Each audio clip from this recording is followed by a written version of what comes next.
আসসালামু আলাইকুম। আমার মনে হয় যে গতকালকে ঈদের দিন সবচেয়ে বেশি ভাইরাল ডায়লগ ছিল স্যার 5 বছর 5 বছর দালালদের কথা শুনে না স্যার, স্যার 5 বছর। ডক্টর মোহাম্মদ ইউনূস আবার এরকম দেখাইছেন, মানে জনগণের সাথে যখন তিনি মোলাকাত করছিলেন, ঈদের আনন্দ ভাগাভাগি করছিলেন। ভাবা যায় যে এই দৃশ্য দেখে আগামীতে ক্ষমতায় যারা যাবেন তাদের অন্তরে, অথবা সাবেক এই মুহূর্তে ভারতে পলাতক আছেন যিনি শেখ হাসিনা বা ওবায়দুল কাদেরদের এই দৃশ্য দেখার পরে আসলে কেমন ফিল হচ্ছে, এটা বইলা বোঝানোর মতন আসলে সুযোগ নাই, আর আমাদেরও বোঝার সুযোগ নাই। তবে এতটুকু বোঝা যায় যে বাটে পাইলে ডক্টর মোহাম্মদ ইউনূসকে, অথবা ধরেন ওনার প্রতিষ্ঠানগুলোর অবস্থা কি করবে। তবে বাটে পাইতে পাইতে অনেক দেরি, এর আগেই এত লম্বা সময় ধৈর্য ধরার টাইম নাই বাংলাদেশ আওয়ামী লীগের। তবে এটাও কি আওয়ামী লীগের বিরুদ্ধে কোনো অপপ্রচার, নাকি আসলে ঘটনা সত্য? প্রতিশোধের নেশা তো আছে।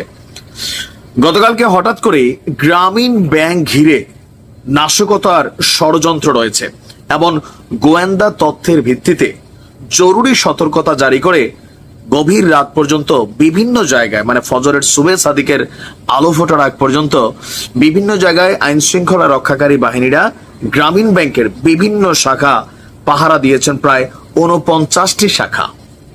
তো কোথায় এই টার্গেট?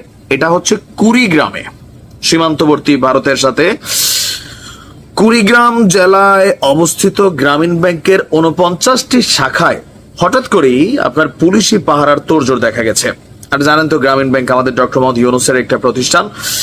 একই সঙ্গে সম্ভাব্য নাশকতা ঠেকাতে কুড়িগ্রাম, লালমনিরহাট পল্লী বিদ্যুৎ সমিতির কার্যালয়েও নিরাপত্তা জোরদার করা হয়েছে। এসপি মাহফুজুর রহমান তিনি বলছেন যে পুলিশ এবং গোয়েন্দা সূত্রগুলো বলছে যে আওয়ামী লীগ ঈদের ছুটিতে, প্রায় 10 দিন কিন্তু ঈদের ছুটি, তো এই ছুটিতে দেশে নাশকতা সৃষ্টির উদ্দেশ্যে প্রাথমিকভাবে রংপুর এবং চট্টগ্রাম বিভাগে অবস্থিত গ্রামীণ ব্যাংক এবং এই সংশ্লিষ্ট যে কোনো প্রতিষ্ঠানে অগ্নিসংযোগ এবং হামলার ষড়যন্ত্র করছে।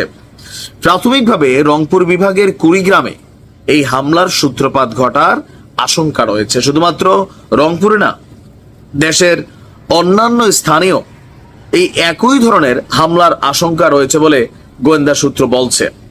তাহলে সারা বাংলাদেশে গ্রামীণ ব্যাংকের কত হাজার শাখা। তো ডক্টর মোহাম্মদ ইউনূসের প্রতিষ্ঠানের নিরাপত্তা নিশ্চিত যদি প্রতি শাখায় পুলিশ দেওয়া হয়, তাহলে তো আবার অন্যদিকে পুলিশ শর্ট পড়বে। গ্রামীণ ব্যাংকের নিজস্ব সিকিউরিটি সিস্টেম কি আছে জানি না। যাই হোক, আপনার পুলিশ বলছে যে জেলা পুলিশ এবং জেলা প্রশাসনের যৌথ উদ্যোগে কুড়িগ্রামে গ্রামীণ ব্যাংকের প্রতিটি শাখায়, প্রায় 49টা শাখা আছে, পুলিশ এবং আনসার সদস্য নিযুক্ত করা হয়েছে। ঈদের রাত থেকে তারা নিরাপত্তায় নিয়োজিত রয়েছেন। এছাড়া রংপুর জেলার সার্বিক পরিস্থিতি জোরদার করা হয়েছে। যে কোনো ধরনের নাশকতা পরিকল্পনা প্রতিহত করতে পুলিশ এবং আইন শৃঙ্খলাকারী বাহিনী তৎপর রয়েছে। জেলা জুড়ে গ্রামীণ ব্যাংকের সব শাখা সহ, আচ্ছা যাই হোক, আমরা যতটুকু বুঝতে পারছি ঈদের ছুটিতে আওয়ামী লীগকে নিয়ে টেনশন আছে। কারণ গতকালকেও আমাদের প্রধান উপদেষ্টা ডক্টর মোহাম্মদ ইউনূস বলছিলেন, পতিত সরকারের বা যারা এই সরকারকে চায় না বা বাংলাদেশকে স্থিতিশীল দেখতে চায় না, তারা নানান ষড়যন্ত্রে লিপ্ত আছে, সুযোগ পেলেই ছোবল মারবে।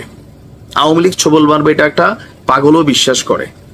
তবে গ্রামীণ ব্যাংকে ছোবল মারবে বিভিন্ন শাখায়, নাকি অন্য কোনো ভাবে মারবে, সেটা আসলে এখনো বলা যাচ্ছে না। তবে পুলিশ যেহেতু বলছে ভাই ঘটনা সত্যি, তার মানে সত্যি। ডিবি হারুন ভাইও যখন বলতো তখনও সত্যি ছিল, এখনো সত্যি।